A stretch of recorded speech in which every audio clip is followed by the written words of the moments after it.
Long ago, in a peaceful kingdom surrounded by forests and flowers, a joyful queen and king welcomed their first child, a baby girl named Amara. She had eyes like starlight and a laugh like music. To celebrate her birth, the royal couple invited all the wise women of the land to a special feast. Each one brought a blessing for the child: kindness, grace, a gentle heart, and a song-like voice. But one woman named Morwenna, who had lived alone for many years and been forgotten, arrived uninvited. She felt hurt and angry.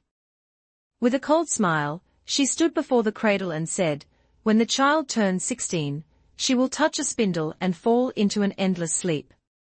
Then, like a shadow, she vanished from the hall. Before anyone could panic, the last wise woman, who hadn't yet offered her gift, stepped forward. "The sleep shall not be forever," she said softly. "When true affection finds her, whether from friend or family, she shall awaken." Though still worried, the king and queen promised to protect their daughter.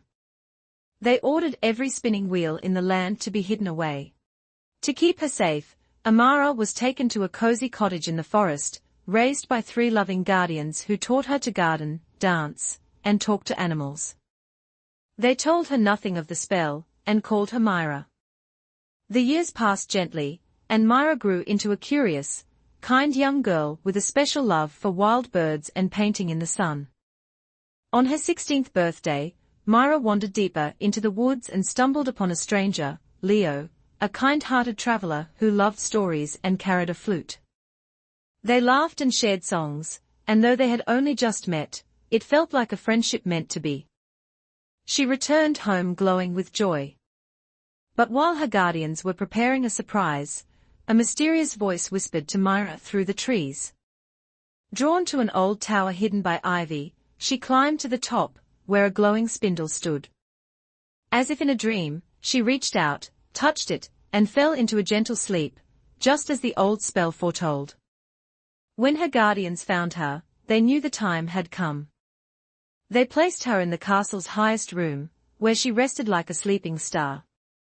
Meanwhile, Leo, who had searched the forest for her, was guided by animals to the castle gates. Moved by his care and worry, he made his way to her side and gently held her hand.